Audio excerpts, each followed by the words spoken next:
রবিবার ভোররাতে মহালয়া তিথিতে গঙ্গার ঘাটে তর্পণের জন্য হাজার হাজার মানুষ জমায়েত হবেন।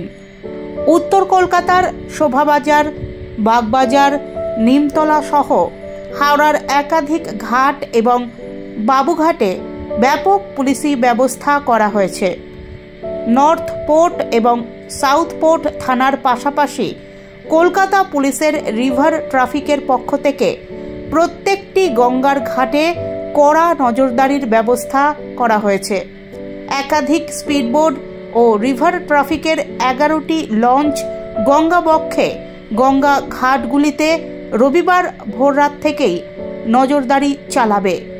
মহালয়া উপলক্ষে এবং গঙ্গার ঘাটে প্রচুর জনসমাগমের দরুন রবিবার ভোররাত 4টে থেকে বিকেল 4টে পর্যন্ত গঙ্গার ঘাট সংলগ্ন এলাকায় পণ্যবাহী যান চলাচলে নিষেধাজ্ঞা জারি করেছে কলকাতা পুলিশ।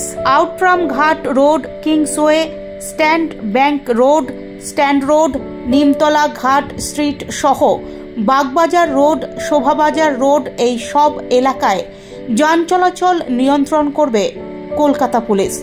প্রায় 2500 পুলিশ ফোর্সকে গঙ্গার ঘাটগুলির নিরাপত্তার দায়িত্বে বলবৎ করা হচ্ছে।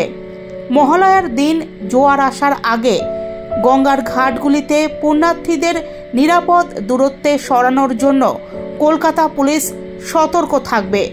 কলকাতা পুলিশের পাশাপাশি হাওড়া পুলিশ এবং ব্যারাকপুর পুলিশ কমিশনারেটের পক্ষ থেকে জগদ্দল ঘাট, দক্ষিণেশ্বর ঘাট সহ একাধিক ঘাটে নজরদারির ব্যবস্থা করা হয়েছে। এদিকে আবহাওয়া দফতরের পক্ষ থেকে জানিয়ে দেওয়া হয়েছে, রবিবার মহালয়া তিথি থেকেই বঙ্গে দুর্যোগ শুরু হবে। যদিও মহালয়ার আগের দিন শনিবার থেকেই দক্ষিণবঙ্গের একাধিক জেলায় বজ্রগর্ভ মেঘ সঞ্চার হতে শুরু হয়েছে বজ্রপাত ও বৃষ্টি। রবিবার আবহাওয়ার আরও অবনতি হবে এমনটাই মনে করছে আলিপুর আবহাওয়া দফতর।